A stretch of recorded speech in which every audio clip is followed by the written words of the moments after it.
The city never truly sleeps, and neither does crime. For Detective Harding, the glow of his desk lamp at 3 a.m. was just another part of the job.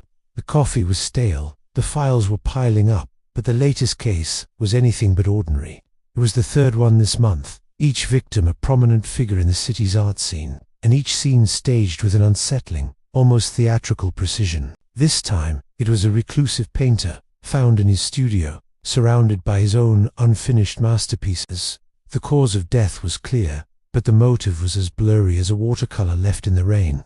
Just as Harding was about to lose himself in a sea of paperwork, his partner, Detective Miller, strode in, tablet in hand, brimming with digital age energy. Miller was the yin to Harding's yang, where Harding saw hardened criminals and gritty alleyways. Miller saw data trails and digital footprints. He was already pulling up the victim's social media, pointing out a series of cryptic posts from an anonymous account that had started appearing weeks before the first incident. The posts were poems, dark and melancholic, each one describing a scene eerily similar to the crime scenes that would follow. Harding squinted at the screen. Poetry wasn't his usual beat. He preferred fingerprints and witness statements, but Miller was onto something. The digital breadcrumbs led them to an obscure online forum for avant-garde poets.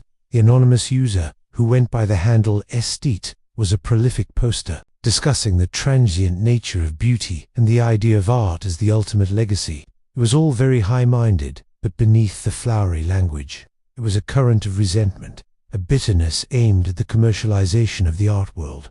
Harding had a hunch. He remembered an old case, a talented sculptor who had a public breakdown a decade ago after being shunned by the very galleries that now celebrated the victims. The sculptor had vanished after his release from a psychiatric facility. Could Esthete be him?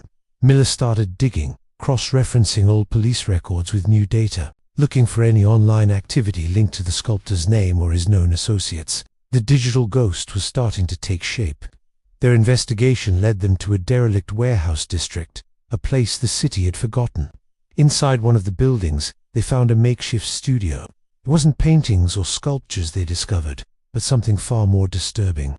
It was a macabre gallery. On the walls were detailed sketches and plans for each of the crimes, along with photographs of the victims. Each setup was meticulously planned, like a director storyboarding a film. The killer wasn't just committing murder, he was creating what he saw as his final, tragic masterpiece.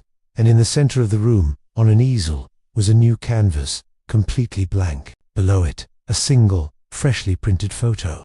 A picture of the city's most famous art critic, the very person who had written the scathing review that had ruined the sculptor's career years ago. They knew where the killer was going next. The clock was ticking. This wasn't just about catching a criminal anymore. It was about stopping the final act of a mad artist's performance before the curtain fell for good. The hunt was on, and the grand finale was about to begin. Join us next time as we chase down the ghost of the art world. Thanks for watching, and don't forget to subscribe for the next chapter.